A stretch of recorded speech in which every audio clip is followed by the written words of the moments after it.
Hello everyone, welcome to Commerce Simplified. आज हम income tax law subject start करने जा रहे हैं जो कि BCom 5th semester Punjab university के लिए है। सबसे पहले आज हम बेसिक इंट्रोडक्शन रखेंगे टैक्स के बारे में, जिसमें मैं सारी ही आपको टैक्स की टर्मिनोलॉजीज क्लियर करूँगी।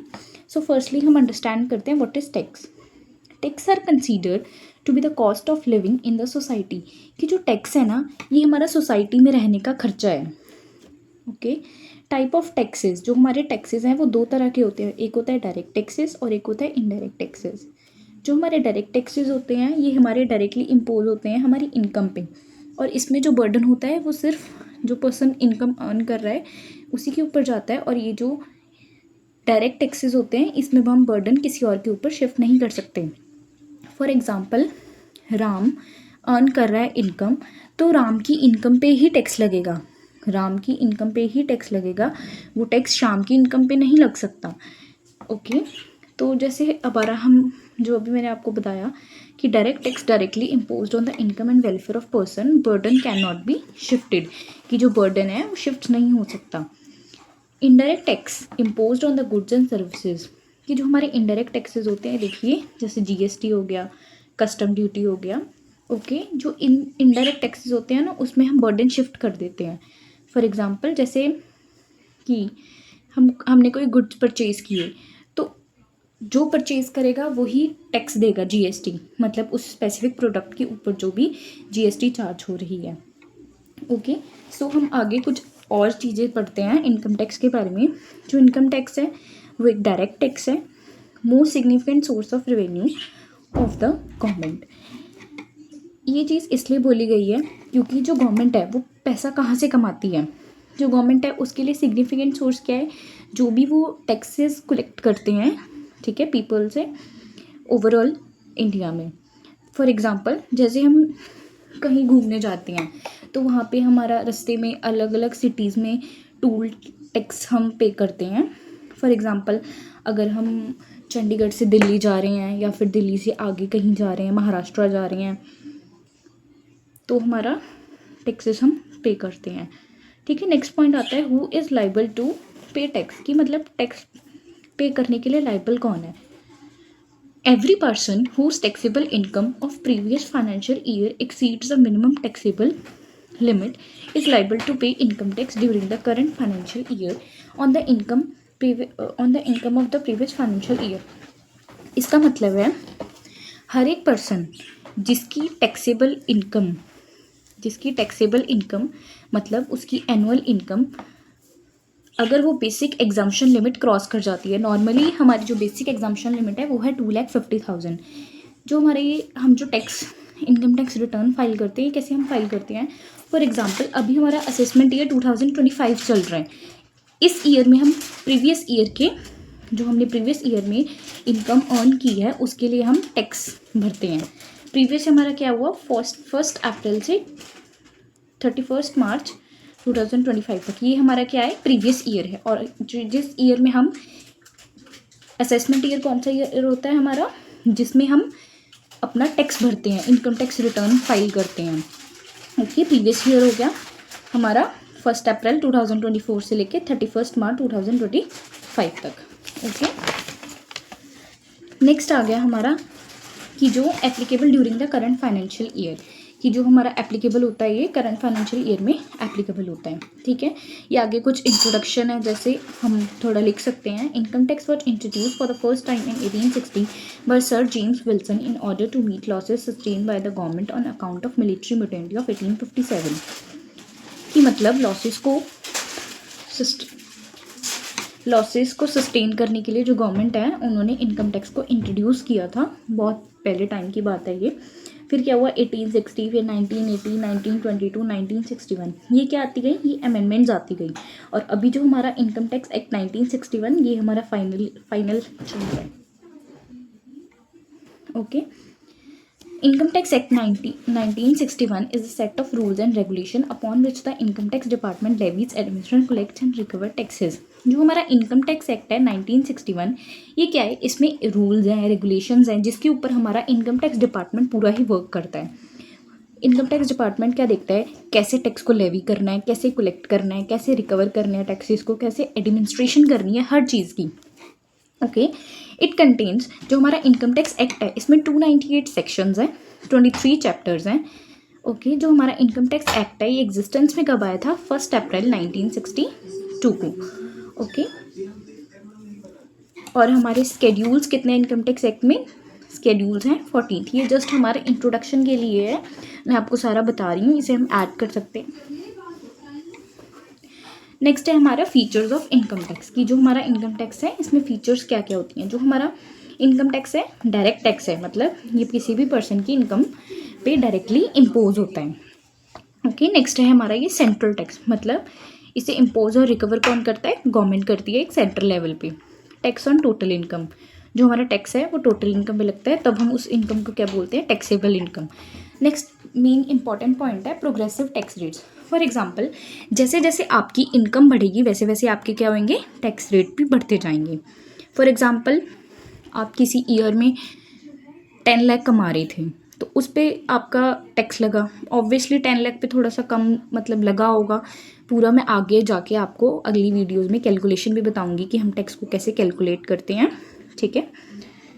तो जैसे जैसे हमारी इनकम बढ़ेगी, फॉर एग्जांपल किसी का पहले 10 लाख पे टैक्स लगता था, फिर उसकी प्रमोशन हुई, उसकी ऑब्वियसली इनकम इंक्रीज़ होगी, ठीक है, तो अब उसको 20 लाख एनुअली मिलने लग गया, तो उसका ऑब्वियसली टैक्स भी बढ़ेगा, ठीक है।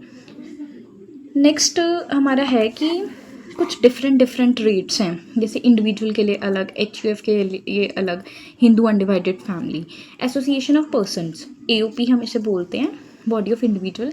ये मैं आगे जाके बताऊंगी, ये सारे हमारे क्या है इन चीज़ के डिटेल्स में। टैक्स एग्जम्पशन लिमिट, मतलब कितनी लिमिट तक आपकी कि आप इतने कमाओ और आपको टैक्स नहीं देना, ये है 2,50,000। ओके, आपकी एग्जम्पशन लिमिट।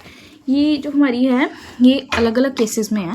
इंडिविजुअल के केस में क्या है, आपकी जो सीनियर सिटीज़न है 60 ईयर से 80 ईयर्स तक, उनमें आपकी बेसिक एग्जम्पशन लिमिट है 3 लाख। और इंडिविजुअल वो जो अबव 80 ईयर्स है, मतलब सुपर सीनियर सिटीजन्स हैं, उनके लिए बेसिक एग्जम्पशन लिमिट क्या है, 5 लाख। ये ना आपको सारी लर्न करनी पड़ेगी, क्योंकि ना जब एग्ज़ाम में क्वेश्चन आता है ना तो आपको ऐसे बोलते हैं, mister Ram is 40 years old, mister Shyam is 60 years old, तो उसी के अकॉर्डिंग हमने स्लैब रेट्स लगाते हैं हम। सबसे पहले मेन चीज़ यही होती है कि हमें जो भी पर्सन दिया है उसकी हमने एज देखनी है, उसी के अकॉर्डिंग फिर हम सारी कैलकुलेशंस करेंगे।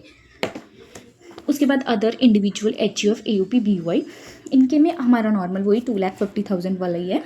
और फर्म, कंपनी, लोकल बॉडी, इनके लिए कोई बेसिक एग्जम्पशन लिमिट नहीं है, इन्होंने अपना टैक्स भरना ही भरना है जो भी इनकम अर्न करेंगे। उसके बाद कुछ हमारे सरचार्जेस भी लगते हैं जिन्हें हम एडिशनल चार्ज बोलते हैं। For individual, HUF, AOP, BOI के लिए 10% if total income 50 lakh to 1 crore. Surcharge कितना लगेगा, 10%, अगर आपकी टोटल इनकम 50 लाख से 1 करोड़ के बीच में है। 15% कब लगेगा, जब आपकी टोटल इनकम 1 करोड़ से 2 करोड़ के बीच में। 25% कब लगेगा, जब 2 करोड़ से 5 करोड़ के बीच में।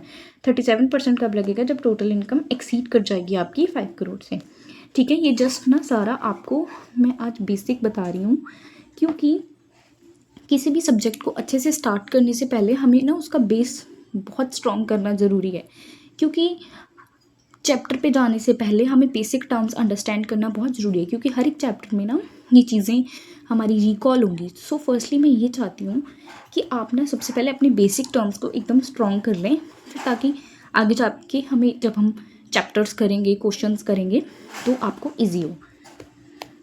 फर्म के केस में क्या है आपका 12% if total income exceed ₹1 crore, ये आपका फर्म के केस में सरचार्ज लगेगा। सरचार्ज मीन्स एडिशनल चार्ज होता है कुछ।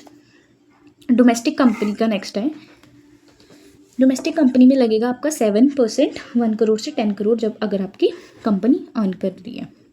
12% कब लगेगा, जब आप एक्सीड कर रहे हो 10 करोड़ से। नेक्स्ट आपका ना एक हेल्थ और एजुकेशन सेस भी लगता होता है। Cess is like a tax, कुछ एंड में लगता होता है ये एट 4%। ओके, ये भी मैं आप जब आपको टैक्स की कैलकुलेशन वगैरह बताऊंगी तब मैं आपको ये डिटेल में सारा करवाऊंगी।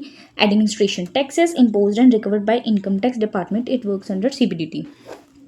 ये चीज़ बोल रहे हैं कि जो एडमिनिस्ट्रेशन है, मतलब जैसे ही हमारा इनकम टैक्स डिपार्टमेंट पूरा वर्क करता है, ये किसके अंडर करता है?